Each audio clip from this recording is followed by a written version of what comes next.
Good evening. My name is Father Rayappa. I am here in A. Kattupadi village near Vello, South India. I'm going to talk about Laudato Si, chapter 2, the Gospel of Creation, in the subheading called the common destination of goods, material goods.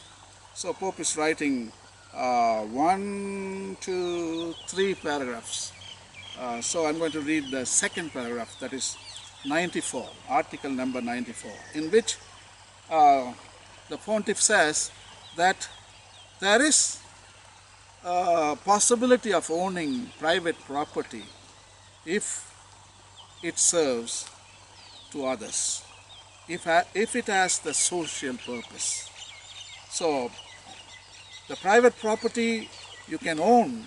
The church supports private property as long as it is benefiting not only to the owner and also to the neighbors and to the world at large. But if it is not serving others, only self-interest, church is not recommending private property. So we should be very clear on that. So Article 94, Laudato Si, simply says you can own land, sure, as long as it has a social mortgage or a social purpose. And actually the bishops of Paraguay, Pope is quoting in the article number 94, has written so beautifully. They call it a farmer by name Compasino. In their language he is known as a farmer. So a farmer should have a little bit of land. That is his human dignity. And also humans should have house. You see, every creature has house in nature. Birds have their nest, and snakes have their burrows, and foxes have their holes. Microscopic bacteria have their soil. Everybody has their home. But how come humans are not having a home? So everybody is entitled to have a home and also a piece of land where he can work, because the Bible mandate is clear: till it and keep it. Genesis 2:15. So in order to fulfill the Creator's command, every person should own land. And the bishops of Paraguay are recommending their government to provide land for every campesino, to every farmer. That is probably the first clause when you make agrarian theology. How to make agrarian theology if you don't have land? So everybody should have land. Even the people, those who work in offices, even the people, those who work in big firms, they should have little land in their houses where they can cultivate their own vegetables, flowers, herbs. So every person is a cultivator. Every person is a farmer. Every person is a tiller. This is a tiller, you know that. This is the name tiller.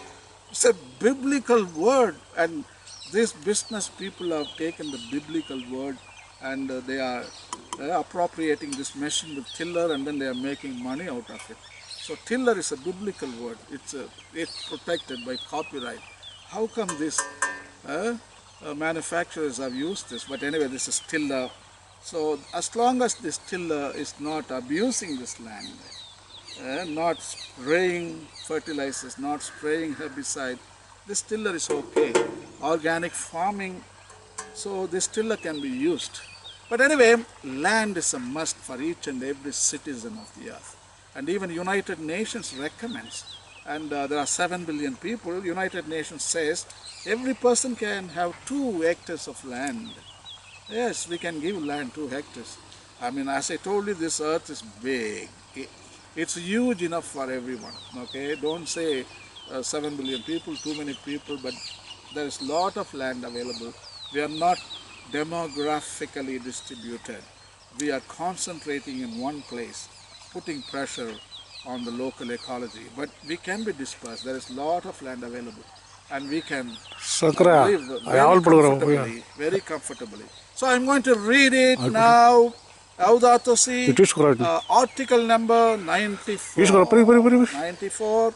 Pope Francis is writing as the rich and the poor have equal dignity, for the Lord is the maker of them all. Proverb 22 verse 2.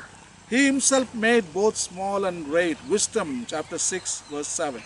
And he makes his sun rise on the evil and on the good. Matthew 5 verses 45. This has practical consequences such as those pointed out by the bishops of Paraguay. Every campesino has a natural right to possess a reasonable allotment of land where he can establish his home, work for subsistence of his family and a secure life. This right must be guaranteed so that its exercise is not illusory but real.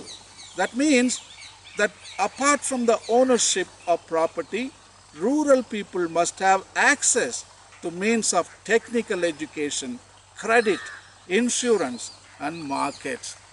Wow, that is brilliant.